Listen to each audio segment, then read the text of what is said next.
ಪರಲೋಕದವುಗಳ ಕಡೆಗೆ ನೋಡುವಂತೆ ನಿಮ್ಮ ಆತ್ಮವನ್ನು ವಾಕ್ಯದಲ್ಲಿ ಬಲಪಡಿಸುವ ಅನುದಿನದ ಧ್ಯಾನ. ಇಂದಿನ ಧ್ಯಾನದ ಶೀರ್ಷಿಕೆ ಕರ್ತನ ನಿರ್ದೇಶನಗಳನ್ನು ಅನುಸರಿಸಿರಿ. ಈ ದಿನದ ಸತ್ಯವೇದದ ವಾಕ್ಯ, ಯೆಹೋವನಲ್ಲಿ ಭರವಸವಿಟ್ಟು ಒಳ್ಳೆಯದನ್ನು ಮಾಡು, ದೇಶದಲ್ಲಿ ವಾಸವಾಗಿದ್ದು ನಂಬಿಕೆಯನ್ನು ಅನುಸರಿಸು. ಕೀರ್ತನೆಗಳು 37ನೇ ಅಧ್ಯಾಯ 3ನೇ ವಚನ. ಕರ್ತನು ನಮ್ಮ ಎಲ್ಲ ಪರಿಸ್ಥಿತಿಗಳನ್ನು ಬಲ್ಲವನಾಗಿದ್ದಾನೆ. ಐಥಿಯೋಪ್ಯ ದೇಶದ ಪ್ರಯಾಣಿಕನು ಯೆಶಾಯನ ಧರ್ಮಗ್ರಂಥವನ್ನು ಓದುತ್ತಾ ತನ್ನ ರಥದಲ್ಲಿ ಪ್ರಯಾಣ ಮಾಡುವಾಗ ದೇವರ ದೂತರು ಆ ದೃಶ್ಯವನ್ನು ನೋಡುತ್ತಿದ್ದರು.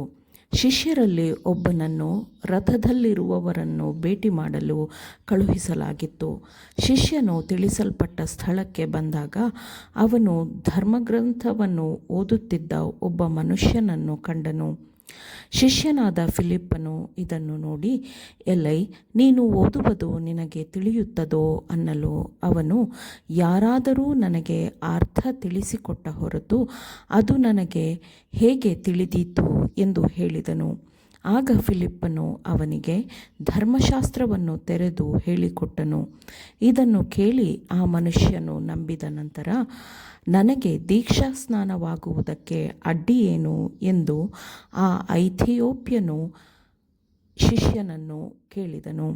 ದೇವರು ತನ್ನ ಮಕ್ಕಳ ಮೇಲೆ ಕಾಳಜಿ ಇಟ್ಟಿದ್ದಾನೆ ಎಂಬುದನ್ನು ಈ ಅನುಭವವು ತೋರಿಸಿಕೊಡುತ್ತದೆ.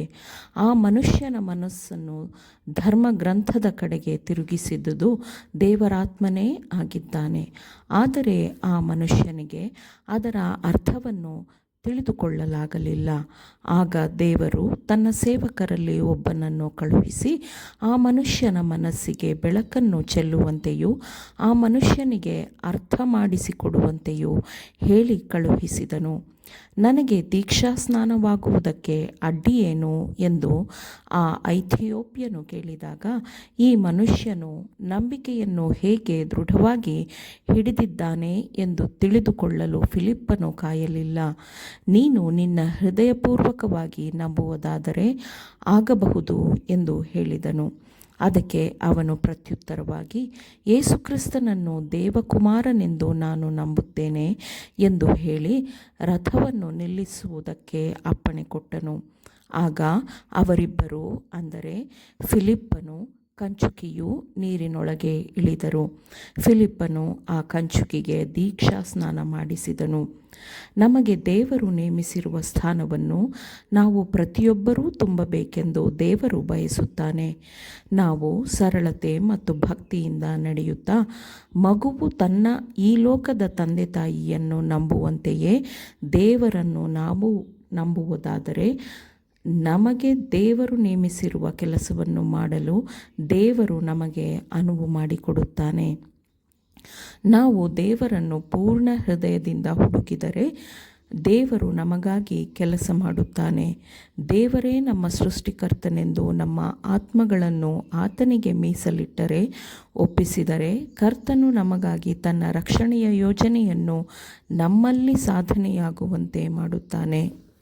ಹೃದಯ ಮತ್ತು ಮನಸ್ಸಿನ ಮೇಲೆ ಪ್ರಭಾವ ಬೀರುವವರು ನಾವಲ್ಲ, ದೇವದೂತರು ಪ್ರಭಾವ ಬೀರುತ್ತಾರೆ. ನಾವು ಮಾಡುವ ಪ್ರತಿಯೊಂದು ಪ್ರಯತ್ನವನ್ನು ಅವರು ನೋಡುತ್ತಾರೆ. ಅವರು ಹೃದಯವನ್ನು ಮೃದುಗೊಳಿಸುತ್ತಾರೆ ಮತ್ತು ನಾವು ಯಾರಿಗಾಗಿ ಕೆಲಸ ಮಾಡುತ್ತಿದ್ದೇವೆಯೋ ಅವರ ಮನಸ್ಸನ್ನು ದೇವದೂತರು ಮೃದುಗೊಳಿಸುವುದಲ್ಲದೆ ಅವರು ಪರಲೋಕದ ಪ್ರಭಾವಗಳನ್ನು ನೋಡಿ ಅರ್ಥ ಮಾಡಿಕೊಳ್ಳುವಂತೆ ಅವರ ಹೃದಯ ಮತ್ತು ಮನಸ್ಸನ್ನು ಪ್ರಬುದ್ಧಗೊಳಿಸುತ್ತಾರೆ. ನೀವು ಒಂಟಿಯಾಗಿ ಕೆಲಸ ಮಾಡುತ್ತಿಲ್ಲ. ನೀವು ನಿರಾಶರಾಗಲೆಂದು, ನಿರುತ್ಸಾಹಗೊಳ್ಳಲೆಂದು ಶೋಧಿಸಲ್ಪಟ್ಟಾಗ ದೇವದೂತರು ನಿಮ್ಮ ಸುತ್ತಲೂ ಇದ್ದಾರೆ ಎಂಬುದನ್ನು ನೀವು ನೆನಪಿಡಿರಿ.